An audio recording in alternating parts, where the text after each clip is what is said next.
ഓം നമോ നാരായണായ. ശ്രീമന്നാരായണീയം ദശകം 26 ഗജേന്ദ്രമോക്ഷം അഷ്ടമസ്കന്ധത്തിലെ 1-ാമത്തെ അധ്യായമാണ്. ശ്രീമദ് ഭാഗവതത്തിലെ ഏറ്റവും പ്രധാനപ്പെട്ട ഒരു ആഖ്യാനമാണ് ഗജേന്ദ്രമോക്ഷം. അഹങ്കാരത്തിൽ നിന്നും അജ്ഞാനത്തിൽ നിന്നും മുക്തി നേടി ഈശ്വരനോടുള്ള ആ സമ്പൂർണമായ ശരണാഗതിയിലൂടെ എപ്രകാരമാണ് മോക്ഷം പ്രാപിക്കുന്നത് എന്ന തത്വചിന്താപരമായിട്ടുള്ള ഒരു സന്ദേശമാണ് നമുക്ക് ഇതിൽ നിന്ന് കിട്ടുന്നത്. ഗജേന്ദ്രമോക്ഷം കഥയിലെ ഓരോ കഥാപാത്രവും പ്രകൃതിയുടെയും മനുഷ്യന്റെയും അവസ്ഥകളെയാണ് പ്രതിനിധീകരിക്കുന്നത്. ഗജേന്ദ്രൻ എന്ന ആനയെ ഇവിടെ സൂചിപ്പിക്കുന്നത് അഹങ്കാരവും ആ അറിവ്, ഞാൻ വളരെ ജ്ഞാനിയാണെന്നുള്ള ആ ഒരു ഗർവ്, അത് വെച്ചുകൊണ്ട് ഭൗതിക സുഖങ്ങളിൽ അങ്ങ് രമിക്കുന്ന സാധാരണ മനുഷ്യ ജീവിതത്തെയാണ് പ്രതിനിധീകരിക്കുന്നത്. അതുപോലെ തന്നെ മുതലേ പറയുന്നു, മുതല മനുഷ്യനെ നിരന്തരം വേട്ടയാടുന്ന ആ അജ്ഞാനമാണ്, കർമ്മഫലങ്ങൾ, ദുർവാസനകൾ, അല്ലെങ്കിൽ ആ പ്രാപഞ്ചികമായിട്ടുള്ള ആ പാപങ്ങളെയാണ് കാണിക്കുന്നത്. അതുപോലെ തന്നെ ഇവിടെ ചളി നിറഞ്ഞ ഒരു തടാകം പറയുന്നുണ്ട്.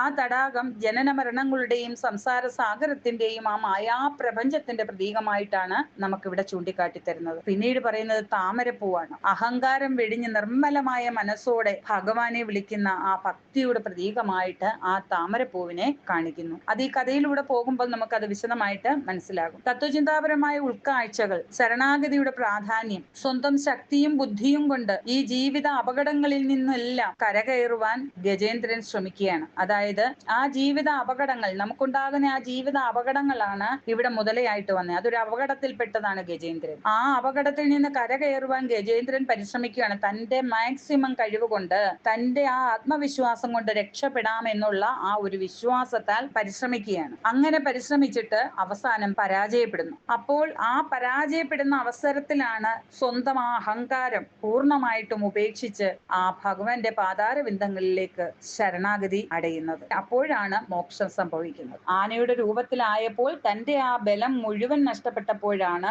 യഥാർത്ഥ ഈശ്വരഭക്തിയെ കുറിച്ച് അവബോധമുണ്ടായത്. അപ്പൊ ഇവിടെ നമുക്ക് തത്വചിന്താപരമായിട്ട് നമ്മുടെ ജീവിതമായിട്ട് കണക്ട് ചെയ്ത് വായിച്ചെടുത്താൽ മനസ്സിലാകാവുന്ന കാര്യങ്ങളാണ്.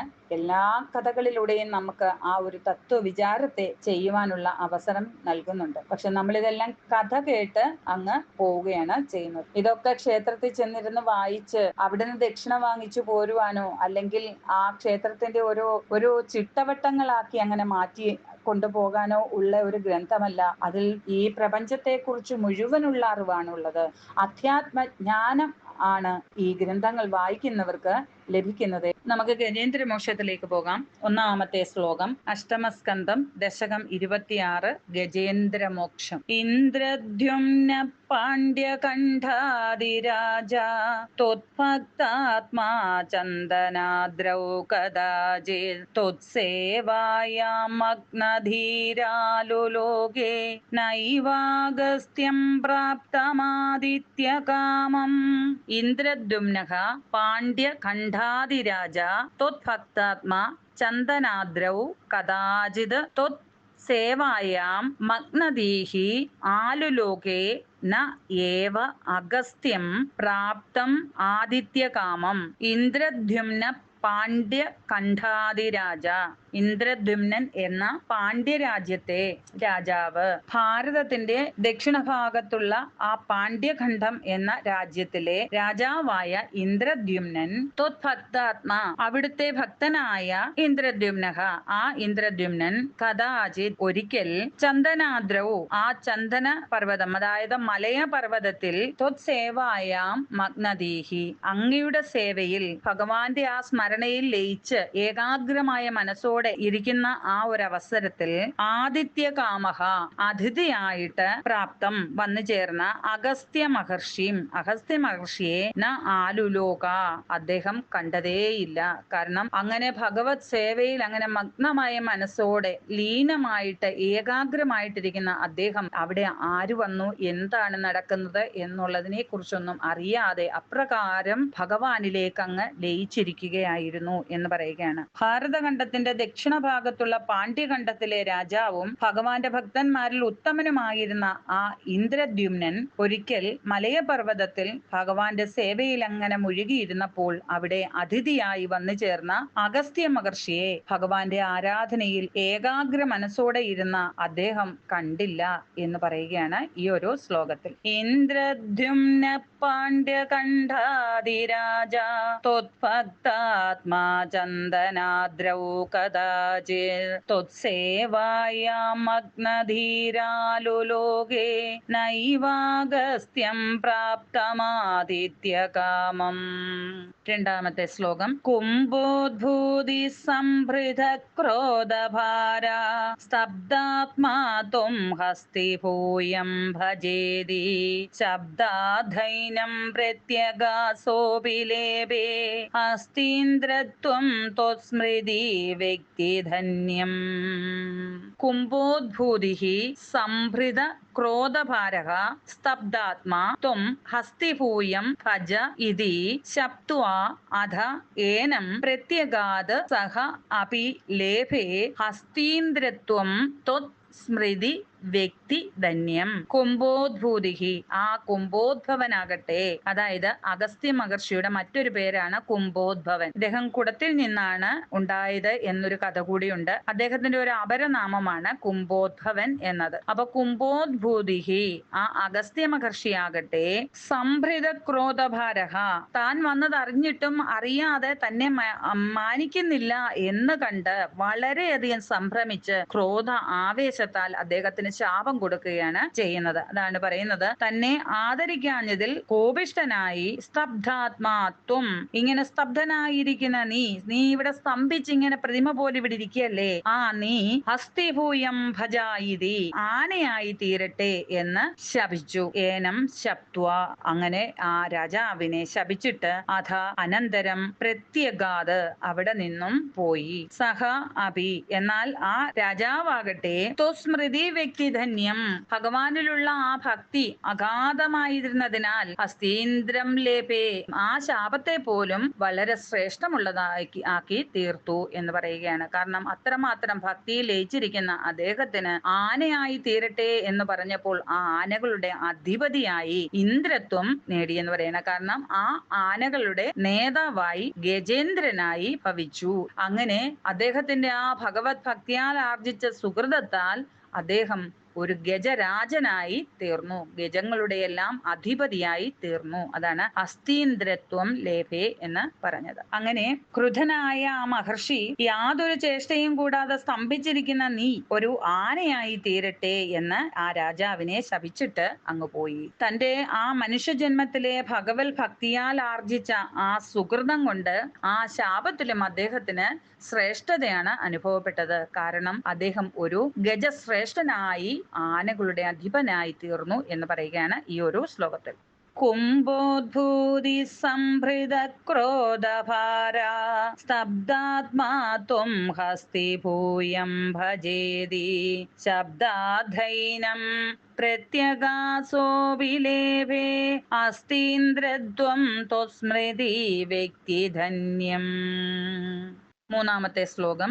ദുഗ്ധാംഭോദേ മധ്യഭാജിത്രികൂടേ ക്രീഡൻ ശൈലേ യൂഥപോയം വശാഭി സർവാൻ ജന്തൂനത്യവർത്തിഷ്ടശക്ത്യാ ത്വദ്ഭക്താനാം ഗോത്രനോത്കർഷലാഭാ. ദുഗ്ധാംഭോദേഹേ മധ്യഭാജി ത്രികൂടേ ക്രീഡൻ ശൈലേ യൂഥപഃ അയം വശാഭിഃ സർവാൻ ജന്തൂൻ അത്യവർത്തിഷ്ഠ ശക്ത്യാ ത്വത് ഭക്താനാം കുത്ര ന ഉത്കർഷ ലാഭഃ യൂഥഭഃ അയം. അങ്ങനെ ആനയായി തീർന്നതിന് ശേഷം വശാഭിഃ സഭ, തന്റെ കൂടെ ഉണ്ടായിരുന്ന കുറെ അധികം പിടിയാനകളോടൊത്ത് ദുഗ്ധാംഭോദേഹേ മധ്യഭാജി, പാൽക്കടൽ, ദുഗ്ധം പാല്, പാൽക്കടൽ, പാലാഴി, ആ പാലാഴിയുടെ മധ്യത്തിൽ സ്ഥിതി ചെയ്യുന്ന ത്രികൂടേ ശൈലേ, ആ ത്രികൂടം എന്ന ആ പർവ്വതത്തിൽ ക്രീഡൻ, ആ കൂട്ടുകാരികളായിട്ടുള്ള മറ്റാനകളുമായിട്ട് ആയിട്ട് അങ്ങനെ കളിച്ചു കൊണ്ടിരിക്കുകയായിരുന്നു. അപ്പോൾ സർവാൻ ജന്തൂൻ അത്യവർത്തിഷ്ഠ ശക്തിയ, സകല ആനകളിലും വെച്ച് അല്ലെങ്കിൽ മറ്റ് എല്ലാ ജന്തുക്കളിലും വെച്ച് ആനകളുടെ ആ ഒരു കുലത്തിൽ തന്നെ ഏറ്റവും ശ്രേഷ്ഠനായിട്ട്, സകല ജന്തുക്കളെക്കാൾ ബലവാനായിട്ട്, സർവോത്കൃഷ്ടനായിട്ട് അങ്ങനെ കഴിഞ്ഞു പോന്നു. ശക്തിയാ സർവാൻ ജന്തൂൻ അത്യവർത്തിഷ്ഠ, സകല ആനകളിലും വെച്ച് ശ്രേഷ്ഠനായി, സകല ജന്തുക്കളെക്കാൾ ബലവാനായി, സർവോത്കൃഷ്ടനായി അങ്ങനെ കഴിഞ്ഞു പോന്നു. ത്വത്ഭക്താനാം, അല്ലയോ ഭഗവാനെ, അങ്ങയുടെ ഭക്തനായിട്ടുള്ളവർക്ക് കുത്രന ഉത്കർഷ ലാഭ, എന്താണ് പിന്നെ ആ ഉത്കർഷതയ്ക്ക് ഒരു കുറവുണ്ടാവുക? അല്ലയോ ഭഗവാനെ, അങ്ങയുടെ ഭക്തന്മാർ ഏത് യോനിയിൽ പിറന്നവരായിക്കോട്ടെ, ആനയായിക്കോട്ടെ, കുതിരയായിക്കോട്ടെ, മനുഷ്യനായിക്കോട്ടെ, മറ്റേത് യോനിയിൽ പിറന്നവനായിക്കോട്ടെ, എന്നാലും അങ്ങയോടുള്ള ആ ഭക്തിയാൽ അവർക്ക് അത്രമാത്രം ശ്രേഷ്ഠതയാണ് കൈവരുന്നത്. ആ ഭഗവാനിൽ അത്രമാത്രം ലീനനായിരിക്കുന്ന അവസരത്തിൽ കിട്ടിയ ആ ഒരു ശാപത്താൽ ആ ഭഗവാന്റെ ആ ഭക്തിയാലുള്ള സുഹൃതം കാരണം ഗജങ്ങളുടെ എല്ലാം അധിപനായിട്ട് ഗജേന്ദ്രനായിട്ടാണ് മാറിയത്. അങ്ങനെ പാലാഴിയുടെ മധ്യത്തിലായി സ്ഥിതി ചെയ്യുന്ന ത്രികൂടം എന്ന പർവ്വതത്തിന്റെ ചുറ്റുമായിട്ട് അങ്ങനെ ആ ഗജേന്ദ്രൻ തന്റെ കൂട്ടുകാരായിട്ടുള്ള പിടിയാനകളോടൊത്ത് അങ്ങനെ ലീലാലോലുപനായിട്ട് സകല ഗജങ്ങളിലും വെച്ച് ശ്രേഷ്ഠനായി, സകല ജന്തുക്കളെക്കാൾ ബലവാനായി, സർവ ഉത്കൃഷ്ടനായിട്ടങ്ങനെ വസിച്ചു. അല്ലയോ ഭഗവാനെ, അങ്ങയുടെ ഭക്തന്മാർ അവരേതു കുലത്തിൽ പിറന്നവരായിക്കോട്ടെ, ഏത് യോനിയിൽ ജനിച്ചവരായിക്കോട്ടെ, അവർക്ക് ഉത്കൃഷ്ടതയ്ക്ക് യാതൊരു കുറവും സംഭവിക്കുകയില്ലല്ലോ ഭഗവാനെ എന്ന് പറയുകയാണ് ഈ ഒരു ശ്ലോകത്തിൽ. ദുഗ്ധാംഭോധേർമധ്യഭാജിത്രികൂടേ ക്രീഡൻ ശൈലേ യോധപോയം വശാഭി സർവാൻ ജന്തൂനത്യവർത്തിഷ്ഠ ശക്ത്യാ ത്വത്ഭക്താനാം ഗോത്രനോത്കർഷലാഭ. ശ്ലോകം 4. സ്വേന സ്തേമ്നാ ദിവ്യദേശത്വശക്ത്യാ സോയം ഖേദാന പ്രജാനൻ കദാചിത് ശൈലപ്രാന്തേ കർമ്മതാന്തസരസ്യാം യോധൈ സാർത്ഥം ത്വത്പ്രണുന്നോഭിരേമേ. സ്വേന തേമ്ന ദിവ്യദേശത്വശക്ത്യാ സഹ അയം ഖേദാൻ അപ്രജാനൻ കദാചിത് ശൈലപ്രാന്തേ കർമ്മതാന്തഃ സരസ്യാം യൂതൈഹി സാർദ്ധം ത്വത്പ്രണുന്നഃ അഭിരേമേ.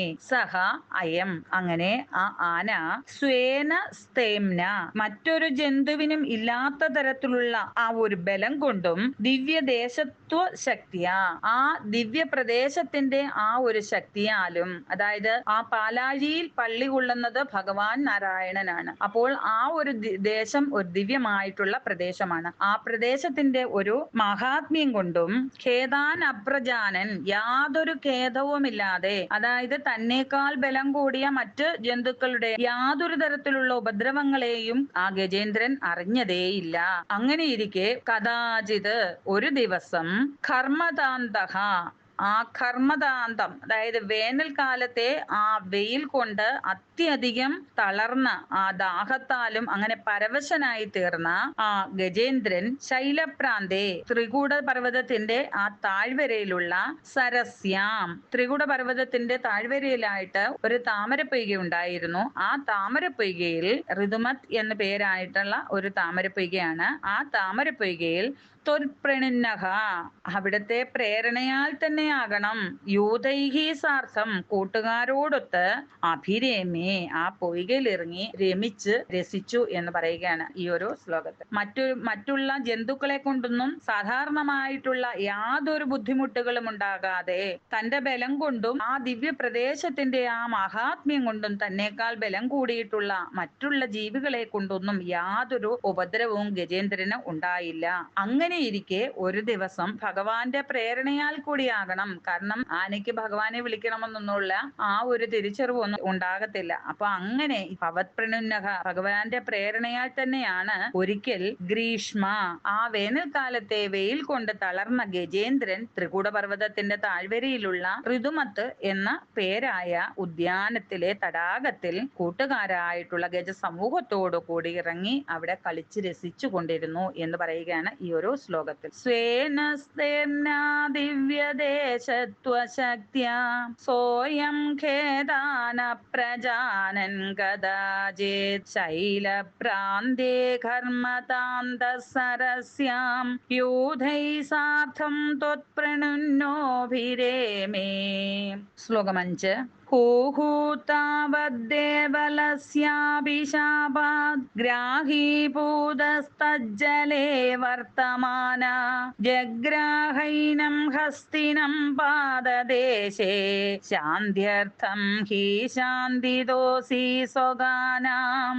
ഹൂഹു താവത് ദേവലസ്യ അപി ശാപാത് ഗ്രാഹീഭൂതഃ തത് ജലേ വർത്തമാനഃ ജഗ്രാഹ ഏനം ഹസ്തിനം പാദദേശേ ശാന്ത്യർത്ഥം ഹി ശാന്തിദഃ അസി സ്വകാനാം. താവത് അങ്ങനെ അവർ ആ താമരപ്പൊയ്കയിൽ ഇറങ്ങി അങ്ങനെ കളിച്ചുകൊണ്ടിരുന്നു. അതിനുശേഷം ദേവലസ്യ ശാപാത് ദേവലസ്യൻ എന്ന മഹർഷിയുടെ ശാപത്താൽ ഗ്രാഹിഭൂതഃ ഗ്രാഹീഭൂതൻ അതായത് മുതലയായി ഒരു മുതലയായി മാറിയ ഹൂഹു അപി ഹൂഹു എന്ന ഒരു ഗന്ധർവൻ തത് ജലേ വർത്തമാനക ആ തടാകത്തിൽ അങ്ങനെ കഴിഞ്ഞുകൂടിയിരുന്നു. അങ്ങനെ കളിച്ചുകൊണ്ടിരിക്കുന്ന അവസരത്തിൽ ഏനം ഹസ്തിനം ജഗ്രഹ ആ ഗജേന്ദ്രന്റെ പാദദേശേ ആ കാലിൽ ജഗ്രഹ കടന്നാക്രമിച്ചു. ത്വം ശാന്ത്യർത്ഥം അല്ലയോ ഭഗവാനെ അങ്ങയുടെ ഭക്തന്മാരെ അങ്ങ് ഇപ്രകാരമാണല്ലോ പരീക്ഷിക്കാറുള്ളത് എന്ന് മേൽപ്പത്തൂർ പറയുകയാണ്. സ്വകാനാം ശാന്തിദഹാസി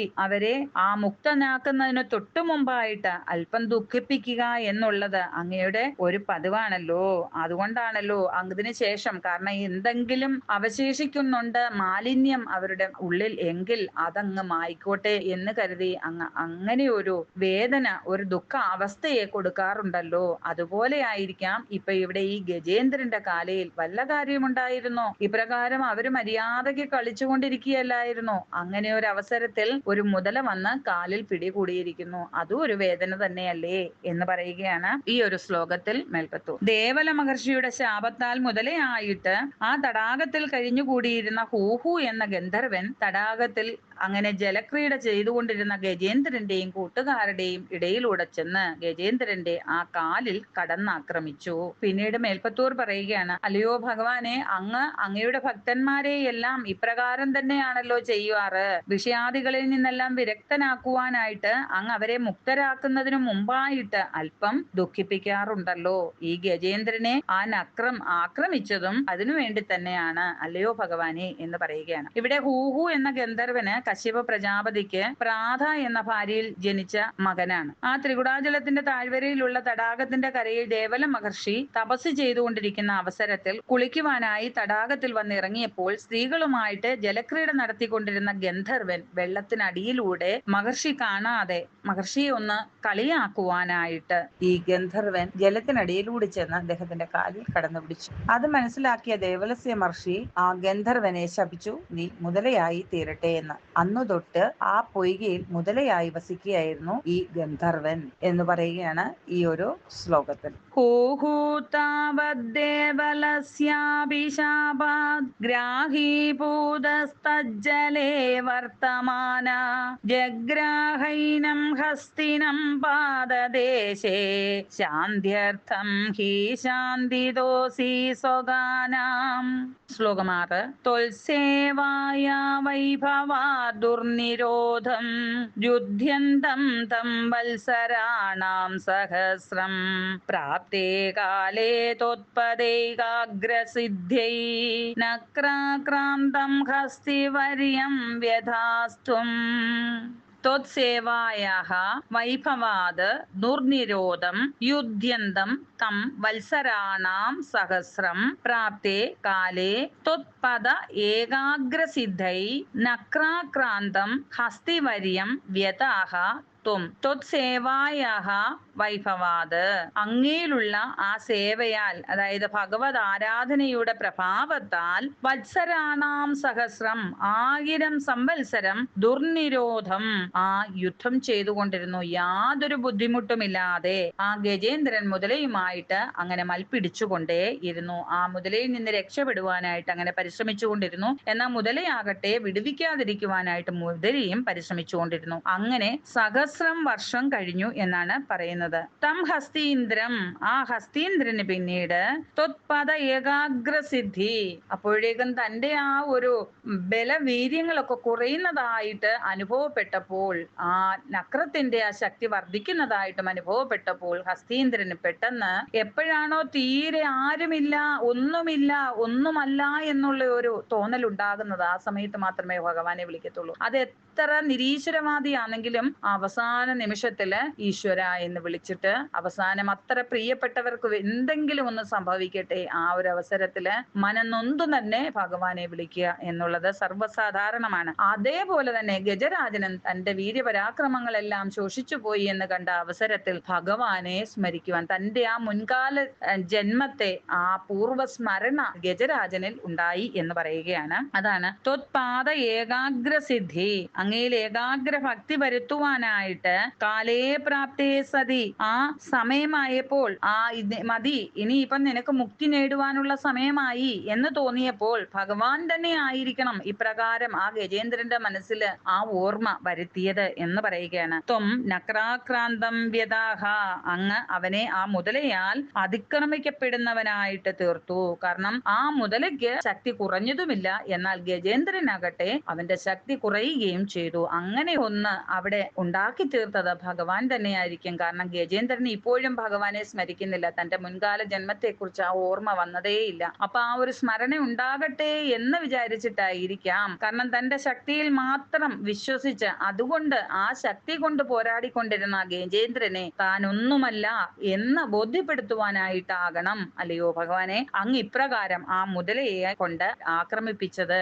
1000 സംവത്സരം യാതൊരു പ്രയാസവും കൂടാതെ അന്യജന്തുക്കളാൽ കീഴടക്കുവാൻ കഴിയാത്തവനായിട്ട് അങ്ങനെ ആ ഗജരാജൻ ആ മുതലയുമായിട്ട് ഏറ്റുമുട്ടിക്കൊണ്ടേയിരുന്നു. അങ്ങനെ അവന്റെ പുണ്യകാലം ക്ഷയിച്ചു. അപ്പോൾ അവൻ പിന്നീട് വീണ്ടും ആ പുണ്യം ആർജിക്കേണ്ടതായിട്ടിരിക്കുന്നു. അതുകൊണ്ട് തന്നെ അല്ലയോ ഭഗവാനെ അങ്ങയിൽ ഏകാഗ്രഭക്തി വരുത്തുവാനായിട്ട് അവനെ ആ മുതലയെ കൊണ്ട് വളരെയധികം ക്രൂരമായിട്ട് തന്നെ ആക്രമിപ്പിച്ചുവല്ലോ, എന്നിട്ട് ആ ഗജേന്ദ്രനെ തളർത്തുകയും ചെയ്തുവല്ലോ ഭഗവാനെ എന്ന് പറയുകയാണ് ഈ ഒരു ശ്ലോകത്തിൽ. ത്വത്സേവായാ വൈഭവാ ദുർനിരോധം യുധ്യന്തം തം വത്സരാണാം സഹസ്രം പ്രാപ്തേ കാലേ ത്വത്പദൈകാഗ്രസിദ്ധ്യൈ നക്രാക്രാന്തം ഹസ്തിവർയം വ്യഥാസ്ത്വം. 7ാമത്തെ ശ്ലോകം. ആർത്തിവ്യക്ത പ്രാക്തന ജ്ഞാനഭക്തി ശുണ്ഡോക്ഷിപ്തൈ പുണ്ടരീകൈ സമർച്ചൻ പൂർവാഭ്യസ്ത്വം നിർവിശേഷാത്മനിഷ്ഠം സ്തോത്രശ്രേഷ്ഠം സ്വന്വഗാദീത് പരാത്മൻ. ആർത്തി വ്യക്ത പ്രാക്തന ജ്ഞാനഭക്തിഃ ശുണ്ഡോക്ഷിപ്തൈഃ പുണ്ടരീകൈഃ സമർച്ചൻ പൂർവാഭ്യഃ തം നിർവിശേഷ ആത്മനിഷ്ഠം ശ്രോത്ര ശ്രേഷ്ഠം സഹ അന്വഗാദീത് പരാത്മൻ. ആർത്തി വ്യക്തം പ്രാക്തന ജ്ഞാനഭക്തി, ആ മുതലയുടെ ആക്രമത്താലുള്ള ആ ഒരു പീഡ അങ്ങനെ വർദ്ധിച്ചു വർദ്ധിച്ചു വന്നപ്പോൾ ദുർബലനായി തീർന്ന ആ ഗജേന്ദ്രൻ കഴിഞ്ഞ ജന്മത്തിലെ തന്റെ ആ ഓർമ്മയുടെ ബലത്താൽ, കാരണം തന്റെ ആ പൂർവ്വജന്മത്തെ കുറിച്ച്, കാരണം തനിക്ക് സമയമായി, നമുക്ക് എപ്പോഴും എല്ലാവർക്കും അപ്രകാരമാണ്, നമ്മുടെ സമയം എടുക്കുമ്പോഴാണ് നമുക്ക് ആ പൂർവ്വസ്മരണ ഉണ്ടാകുന്നത്. അതേപോലെ തന്നെ ഗജേന്ദ്രനും ആ സമയമായി, അപ്പോൾ പൂർവ്വസ്മരണ ഉണ്ടായി വന്നു. താൻ എപ്രകാരമായിരുന്നു കഴിഞ്ഞ ജന്മത്തിൽ, തന്റെ മുൻജന്മങ്ങളെ കുറിച്ചുള്ള ആ ഓർമ്മ ഗജേന്ദ്രനും ഉണ്ടായി വന്നു. കുംഭോദ്ഭവന്റെ ശാപത്താലാണ് ആനയായി തീർന്നതെന്നും എന്നുള്ള ആ ഒരു ബോധോദയം ഉണ്ടായി. അപ്പോൾ അന്നുണ്ടായിരുന്ന ആ ഭഗവത് ഭക്തിയുടെ ആ സ്മരണയാൽ പിന്നീട് ഭഗവാനെ സ്മരിക്കാൻ തുടങ്ങി എന്ന് പറയുകയാണ്. അങ്ങനെ ഭഗവാനെ സ്മരിച്ചുകൊണ്ട് ശുണ്ഡോക്ഷിപ്തൈഹി, തന്റെ ആ തുമ്പിക്കൈ കൊണ്ട്, താമരപ്പൊയ്കയിൽ ഉണ്ടായിരുന്ന കുറച്ച് താമരപ്പൂവ് തന്റെ തുമ്പിക്കൈ കൊണ്ട് ചുറ്റിപ്പിടിച്ച് അങ്ങനെ ഭക്തിപൂർവ്വം വലിച്ചെടുത്ത് ഭഗവാന് സമർപ്പിച്ചുകൊണ്ട് പൂർവാഭ്യസ്തം, താൻ മുമ്പ് എപ്രകാരമാണോ അഭ്യസിച്ചിരുന്നത്, ഭഗവാനെ എപ്രകാരമാണോ പ്രാർത്ഥിച്ചിരുന്നത്, എപ്രകാരമാണോ പുഷ്പാർച്ചന ചെയ്തിരുന്നത്, അപ്രകാരം തന്നെ നിശേഷ ആത്മനിഷ്ഠം, അതിശ്രേഷ്ഠങ്ങളായിട്ടുള്ള ആ ആത്മസ്വരൂപന്റെ ശ്രേഷ്ഠമായിട്ടുള്ള ആ സ്തോത്രങ്ങൾ കൊണ്ട്, മഹത്തരമായിട്ടുള്ള ആ ഭഗവത് സ്തോത്രങ്ങൾ കൊണ്ട് അന്വഗാതീത് സ്തുതിച്ചു എന്ന് പറയുകയാണ് ഈ ഒരു ശ്ലോകത്തിൽ. ആ മുതലയുടെ ആക്രമത്താലുള്ള പീഡ നിമിത്തം തന്റെ പൂർവ്വജന്മത്തിലെ ആ സ്മരണ ഉണ്ടാകുന്നത്. ആ അവസരത്തിൽ താൻ നിന്നിരുന്ന ആ പൊയ്കയിൽ തന്നെ ഉണ്ടായിരുന്ന കുറേയധികം താമരപ്പൂക്കളെ തന്റെ തുമ്പിക്കൈ കൊണ്ട് ചുഴറ്റിയെടുത്തിട്ട് അതിനെ ഭക്തിപൂർവ്വം താൻ എപ്രകാരമാണോ കഴിഞ്ഞ ജന്മത്തിൽ ഭഗവാന് പുഷ്പാർച്ചന ചെയ്തിരുന്നത് അപ്രകാരം തന്നെ അർച്ചിച്ചുകൊണ്ട് ആ സ്തോത്രങ്ങളും ചൊല്ലി സ്തുതിച്ചു എന്ന് പറയുകയാണ് ഈ ഒരു ശ്ലോകത്തിൽ. ആർത്തി വ്യക്ത പ്രാക്തന ജ്ഞാനഭക്തി ശുണ്ഡോക്ഷിപ്തൈ പുണ്ടരീകൈ സമർച്ചൻ പൂർവാഭ്യസ്തം നിർവിശേഷാത്മനിഷ്ഠം സ്തോത്രശ്രേഷ്ഠം സോന്വഗാധീത് പരാത്മൻ. ശ്ലോകം 8. ശ്രുത്വാ സ്തോത്രം നിർഗുണസ്തം സമസ്തം ബ്രഹ്മേശാദ്യൈർനാഹമിത്യപ്രയാദേ സർവാത്മാ ത്വം ഭൂരികാരുണ്യവേഗാത് താർഷ്യാരൂഢാ പ്രേക്ഷിതോ ഭൂപുരസ്താത്. ശ്രുത്വാ സ്തോത്രം നിർഗുണസ്തം സമസ്തം ബ്രഹ്മേശാദ്യൈഹി ന അഹം ഇതി പ്രയാദേ സർവാത്മാ ത്വം ഭൂരികാരുണ്യവേഗാത് താർക്ഷ്യാരൂഢഃ പ്രേക്ഷിതഃ അഭൂഹു പുരസ്താത്. നിർഗുണസ്തം സ്തോത്രം, നിർഗുണമായ നിർഗുണ ബ്രഹ്മമായിട്ടുള്ള ഭഗവാൻ നിർഗുണ സ്വരൂപിയാണ്. ആ നിർഗുണ ബ്രഹ്മമാകുന്ന ആ ബ്രഹ്മത്തെ അധിഷ്ഠാനമാക്കിക്കൊണ്ട് ചൊല്ലുന്ന ആ സ്തോത്രം സമസ്തം ശ്രുത്വാ മുഴുവൻ കേട്ടിട്ട് അങ്ങനെ ഗജേന്ദ്രൻ ആ സ്തോത്രത്തെ ചൊല്ലി സ്തുതിച്ചുകൊണ്ടിരുന്നു, ആ താമരപ്പൂ അർപ്പിച്ചുകൊണ്ട്. ബ്രഹ്മേശാദ്യേഹി ബ്രഹ്മരുദ്രന്മാരായിട്ടുള്ള മറ്റ് ദേവന്മാരെല്ലാം തന്നെ അഹം ന ഇതി, ഇത് നമ്മളെയല്ല, ഈ സ്തോത്രം നമ്മളെ സ്തുതിക്കുന്നതിന് വേണ്ടിയിട്ട് ചൊല്ലുന്ന സ്തോത്രമല്ല എന്ന് ചിന്തിച്ചുകൊണ്ട് അപ്രയാതേ അവർ ആ ഗജേന്ദ്രനെ സഹായിക്കുവാനായിട്ട് അവിടെ എത്തിയില്ല.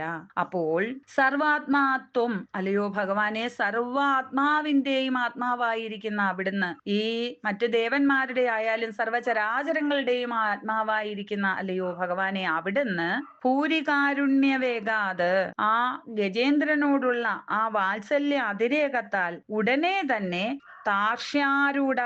താർഷ്യാരൂഢനായിട്ട് ആ ഗരുഡാരൂഢനായിട്ട് പുരസ്താത് അവന്റെ മുന്നിൽ പ്രേക്ഷിതഃ അഹൂഹു പ്രത്യക്ഷപ്പെട്ടു എന്ന് പറയുകയാണ്. അങ്ങനെ ആ ഭക്തവാത്സല്യത്താൽ നിർഗുണ ബ്രഹ്മാധിഷ്ഠാനമായിരിക്കുന്ന സർവ സ്തോത്രങ്ങളെയും കൊണ്ട് സ്തുതിക്കുന്ന ഗജേന്ദ്രന്റെ ആ സ്തോത്രങ്ങൾ മുഴുവൻ കേട്ടിട്ട് ആ ബ്രഹ്മാദി ദേവകൾ എല്ലാവരും തങ്ങളെയല്ല സ്തുതിക്കുന്നത് എന്ന് തീരുമാനിച്ച് അവന്റെ മുമ്പിൽ പ്രത്യക്ഷപ്പെടാതിരുന്ന സമയത്ത് അല്ലയോ ഭഗവാനെ, സർവ്വദേവന്മാരുടെയും അന്തര്യാമിയായിട്ട് സർവചരാചരങ്ങളുടെയും അന്തര്യാമിയായിട്ട് ആ ബ്രഹ്മസ്വരൂപമായിരിക്കുന്ന അല്ലയോ ഭഗവാനെ, അങ്ങ് ഗരുഡാരൂഢനായിട്ട് പ്രത്യക്ഷപ്പെട്ടു എന്ന് പറയുകയാണ് ഈ ഒരു ശ്രുത്വാ സ്തോത്രം നിർഗുണസ്തം സമസ്തം ബ്രഹ്മേശാദ്യൈർനാഹമിത്യപ്രയാദേ സർവാത്മാ ത്വം ഭൂരികാരുണ്യവേഗാത്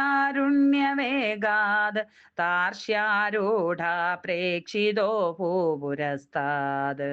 9-ാമത്തെ ശ്ലോകം. ഹസ്തീന്ദ്രം തം ഹസ്തപത്മേന ധൃത്വാ ചക്രേണ ത്വം നക്രവർയം വേദാരി ഗന്ധർവേസ്മിൻ മുക്തശാപേ സഹസ്തി ത്വത്സാരൂപ്യം പ്രാപ്യതേ ദീപ്യതേ സ്മാ. ഹസ്തീന്ദ്രം തം ഹസ്തപത്മേന ധൃത്വാ ചക്രേണ ത്വം നക്രവർയം വ്യതാരി ഗന്ധർവേ അസ്മിൻ മുക്തശാപേ സഹ ഹസ്തി ത്വത് സാരൂപ്യം പ്രാപ്യ ദേ ദീപ്യതേ സ്മ.